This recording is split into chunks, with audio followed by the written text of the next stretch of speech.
My name is Olivia Carter.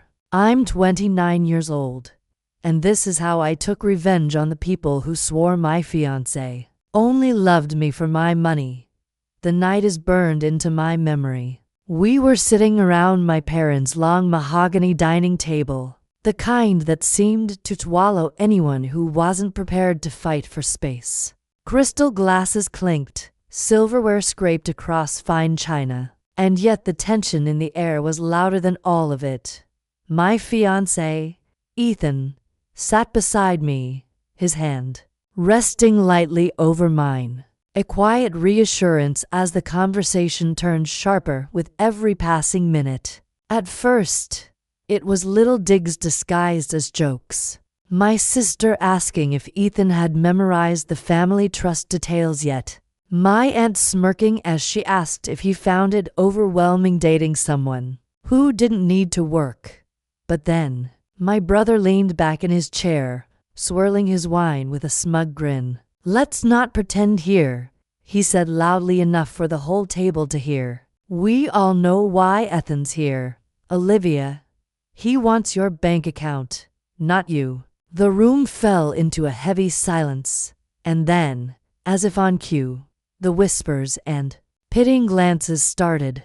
My aunt sighed dramatically, my cousins exchanged knowing smirks, and even my father gave Ethan a cold, measuring look. Fake concern dripped from their voices as they murmured about hoping I wouldn't get hurt, as if they were the noble ones protecting me from the man I loved. I felt the humiliation like a punch to the gut. My chest burned as I looked around the table, seeing my own family, the people who were supposed to have my back, tear apart the man who had stood by me through my darkest days. Ethan sat tall, jaw tight, his eyes steady, but I could see the flicker of pain there.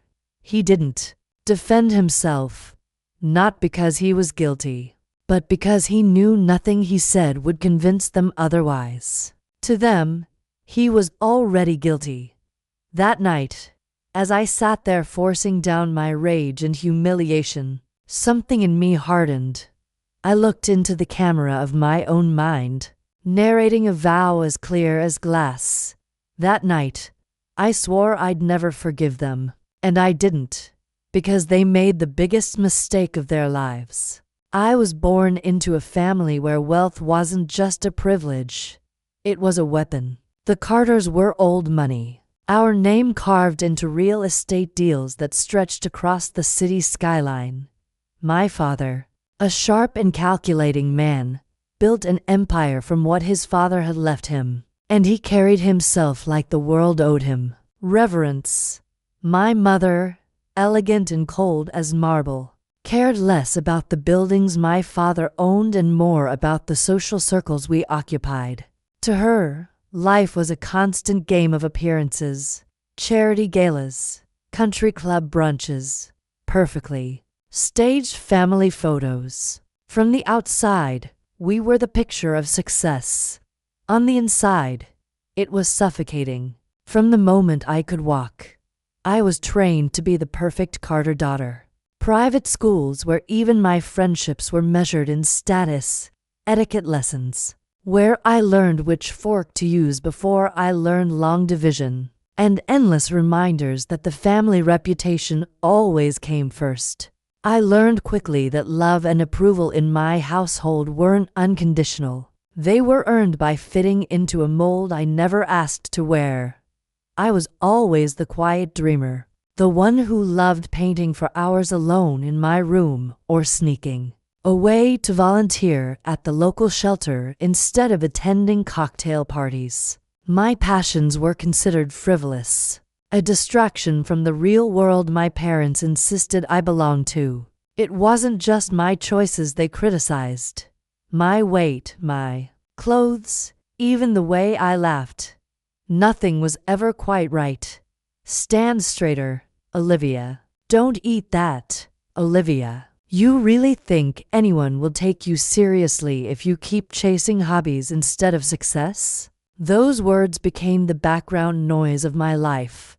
To them, I was too soft, too naive, too unprepared for the harshness of the real world. But what they never understood was that softness wasn't weakness. It was strength. Then came Ethan. I met him at a local art show I had nervously submitted paintings to. My first time putting my work in public. I wasn't expecting anything. Maybe a kind word. A few strangers glancing at my canvases before moving on. But there he was, standing in front of one of my pieces, really looking, not with the practiced detachment of someone judging its worth, but with genuine curiosity. When he turned to me and said, "This one feels alive," I was caught off guard. We talked for hours that night, long after the show ended, about art, life, dreams, everything my family would have rolled their eyes at. Ethan was a teacher, grounded and hard-working, from a middle-class family that valued honesty over appearances. He didn't know, and didn't care, about the depth of my family's wealth when we met. He cared about me. He saw me as more than the Carter name, more than the expectations and criticisms I dragged like chains behind me. He loved the person I was when no one else was watching. Our love grew in the quiet moments, late-night walks where we dreamed out loud about the life we wanted to build, afternoons where he'd sit in my studio, reading while I painted, evenings when we'd share takeout and laugh until our sides hurt. For the first time in my life, I felt like I could breathe. I could be myself, fully and unapologetically. He supported my dreams when no one else did, reminding me that I wasn't a disappointment. I was a woman capable of creating beauty and meaning in a world that often tried to strip it away. Ethan became my anchor in the storm of constant judgment. He grounded me when the voices of my family grew too loud, when their criticism made me question if I was enough. With him, I didn't have to be the perfect Carter daughter. I just had to be Olivia. That's why their attack at the dinner table cut so deeply. It wasn't just that they were insulting Ethan. They were attacking the one person who had given me the courage to stand tall against their suffocating expectations. They weren't just questioning his love. They were questioning the only thing in my life that had ever felt real. And that was something I could never forgive. The night of our engagement announcement should have been one of the happiest of my life. My parents insisted on hosting a lavish dinner in the grand dining room of our family estate. All crystal chandeliers and polished silver. The kind of show they lived for. I arrived with Ethan, hand in hand, my heart light and full of hope. I thought maybe, just maybe, this would be the night they finally saw what I saw. A man who loved me not for my family name, not for the money, but for the woman I truly was. But the moment we sat down, I realized how naive that hope had been. The evening began with polite smiles, the kind that carried more calculation than warmth. My father cleared his throat after the first toast and looked Ethan square in the eye. "You're rushing into this," he said, his voice heavy with authority. "Men like you don't stick around once the money dries up." The words landed like a slap, and though Ethan kept his posture calm, I felt the sting burn in my chest. My mother, ever the queen of backhanded compliments, added with a smile that didn't touch her eyes, "He's charming, dear. But let's be honest. What can he really offer you? Security, status. You've always deserved the best. Olivia, I just wonder if this is really it." The rest of the table leaned in, the whispers and smirks starting like vultures circling. They asked Ethan about his career, his income, how he planned to provide for a Carter. Each question was more invasive than the last. Dressed up as concern but dripping with disdain, Ethan answered with quiet dignity at first. But no matter what he said, it was twisted, mocked, or dismissed. I tried to defend him. I reminded them that he was a respected teacher, that he worked harder than most men I knew, that his integrity was worth more than any fortune. But every time I opened my mouth, my family's responses cut me off. "You don't understand, Olivia," my father would sigh. "You're blinded by love." My mother added, "One day, you'll thank us for protecting you." And then came the final blow. My brother, glass of wine in hand, raised his glass with a smug grin and said, "Here's to Ethan, the luckiest gold digger in town." Laughter erupted around the table, sharp and cruel, and I saw Ethan's face harden in a way that broke my heart. He stood abruptly, his chair scraping against the polished floor, and excused himself before I could stop him. I ran after him, calling his name down the marble hallway, but by the time I reached the front doors, he was already gone. My chest ached as I stood there, torn between running after him and turning back to the family that had just shredded the man I loved. That night, I lay awake, staring at the ceiling, my heart caught between two worlds: the family I was supposed to belong to, and the man who had shown me what real love was. And then it hit me. My family would never respect Ethan. They would never see past their obsession with money and status. And if they couldn't respect him, the man who loved me more than anything, then they would never truly respect me either. I felt the tears burn, but underneath them, something cold and resolute settled in my chest. When I told my parents I was moving out of the estate and into a modest apartment with Ethan, the silence on the other end of the call was deafening. My mother finally broke it with a sharp, incredulous laugh. "Don't be ridiculous, Olivia. You wouldn't last a week without help." But I was already packing. For the first time in my life, I was walking away from the safety net that had both protected and strangled me. I refused my allowance, shredded the credit cards my father had slipped into my purse, and closed my access to the trust fund. If my family thought Ethan was with me for money, I would strip that argument away until it lay in pieces at their feet. The first days in our small apartment were jarring. Gone were the gleaming marble floors and high ceilings of the Carter estate. Our place had peeling paint in the corners, a stubborn radiator that clanked at night, and a kitchen so small only one of us could stand in it at a time. I traded catered meals for grocery lists carefully calculated down to the last cent. Ethan picked up extra shifts at the school, tutoring in the evenings to help cover rent, while I dusted off my paints and started selling my artwork online. I also took on freelance writing jobs, articles, blog posts, anything that paid. Every dollar counted. The adjustment wasn't just financial, it was emotional. My phone buzzed constantly with calls and emails from my family.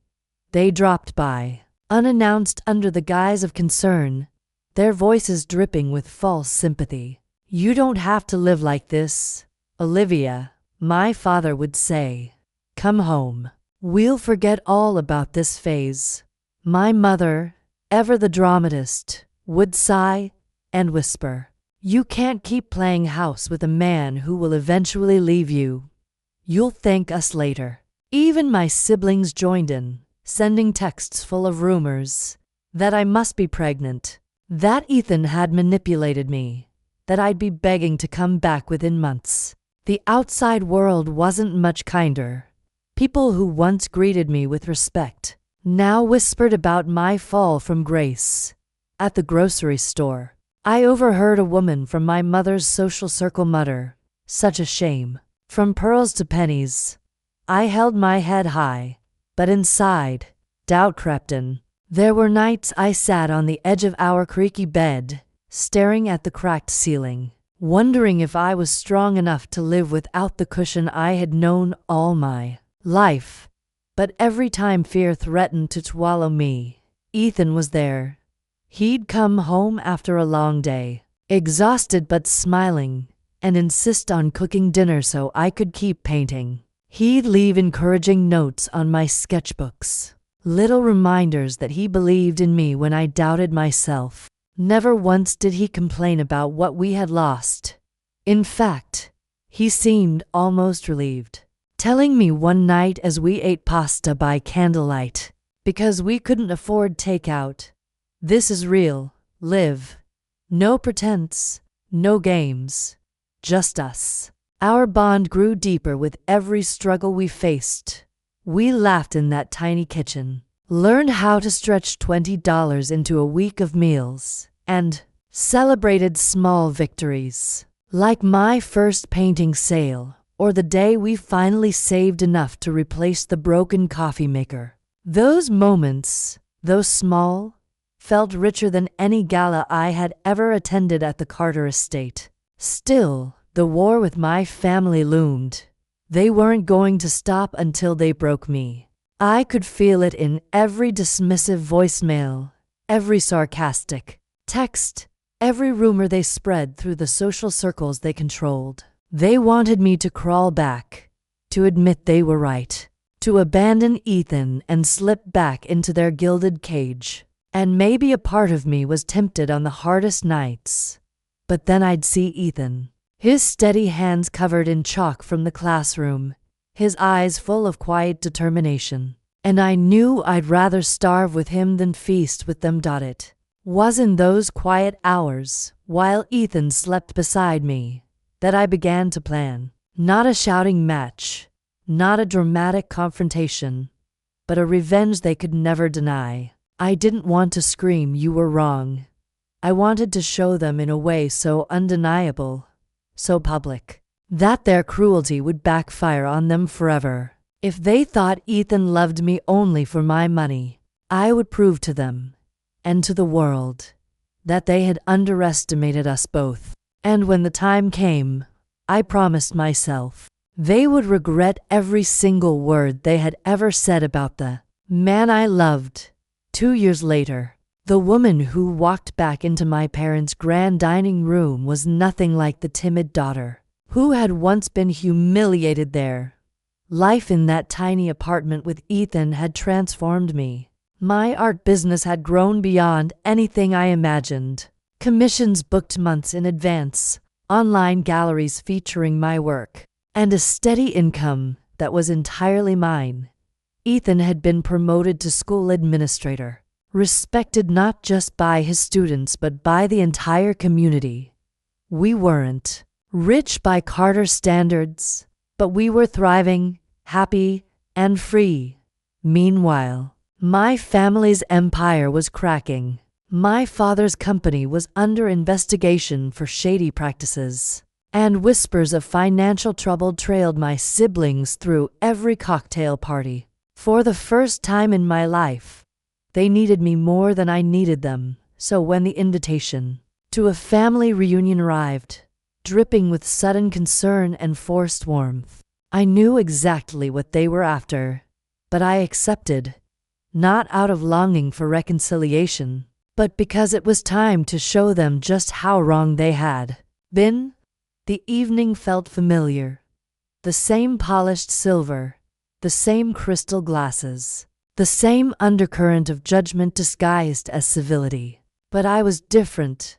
I sat at that table with Ethan at my side, my hand resting confidently in his. My family tried to probe with subtle questions, their voices feigning innocence. My mother leaned in, asking sweetly, "So, dear, how are you managing these days? Things must be tight." My father cleared his throat, offering what sounded like advice but dripped with condescension. "There's no shame in asking for help, Olivia. It's better to admit defeat than to let pride drag you down." My siblings exchanged looks, waiting for me to confess that life without the Carter fortune had been unbearable. Instead, I smiled, calm, steady, untouchable.